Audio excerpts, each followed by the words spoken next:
नमस्कार, one India Hindi में आपका स्वागत है। भारत में कोरोना महामारी से निपटने के लिए वैक्सीन का इंतजार अब खत्म हो गया है। Drug controller general of India ने भारत में कोरोना वैक्सीन को मंजूरी दे दी है। सीरम इंस्टीट्यूट की कोविशील्ड और भारत बायोटेक की कोवैक्सीन को इमरजेंसी इस्तेमाल की मंजूरी दी गई है। साथ ही मैसर्स कैडिला हेल्थ केयर को भारत में तीसरे चरण के क्लिनिकल ट्रायल करने की अनुमति मिली है। एक दिन पहले ही सेंट्रल ड्रग्स स्टैंडर्ड ऑर्गेनाइजेशन की सब्जेक्ट्स एक्सपर्ट्स कमेटी ने DCGI के पास भारत बायोटेक इंटरनेशनल लिमिटेड और सीरम इंस्टीट्यूट ऑफ इंडिया की कोरोना वैक्सीन को अनुमति देने की सिफारिश की थी। PM मोदी ने भी अनुमति मिलने के लिए देशवासियों और वैज्ञानिकों को बधाई दी, लेकिन भारत बायोटेक के कोवैक्सीन को इमरजेंसी मंजूरी मिलने के बाद उस पर विवाद शुरू हो गया है। कांग्रेस सांसद शशि थरूर ने कोवैक्सीन की मंजूरी पर सवाल उठाया है। उनका कहना है कि कोवैक्सीन ने अभी तीसरे चरण के ट्रायल को पूरा नहीं किया है। ऐसे में उसके वैक्सीन को इमरजेंसी यूज के लिए मंजूरी देना लोगों के स्वास्थ्य से खिलवाड़ करना होगा। उन्होंने स्वास्थ्य मंत्री डॉक्टर हर्षवर्धन से इस मसले पर स्थिति साफ करने की मांग की है।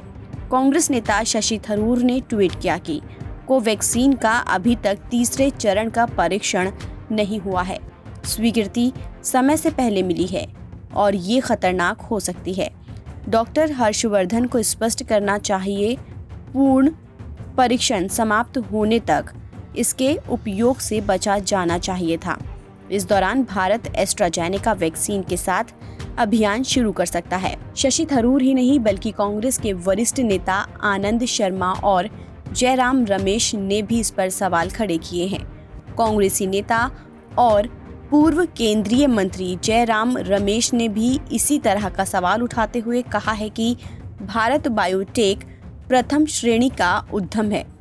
लेकिन हैरान करने वाली बात यह है कि तीसरे चरण के परीक्षणों से संबंधित अंतर्राष्ट्रीय स्तर पर स्वीकृत प्रोटोकॉल कोवैक्सीन के लिए संशोधित किए जा रहे हैं। केंद्रीय स्वास्थ्य मंत्री डॉक्टर हर्षवर्धन को इस बारे में स्पष्टीकरण देना चाहिए।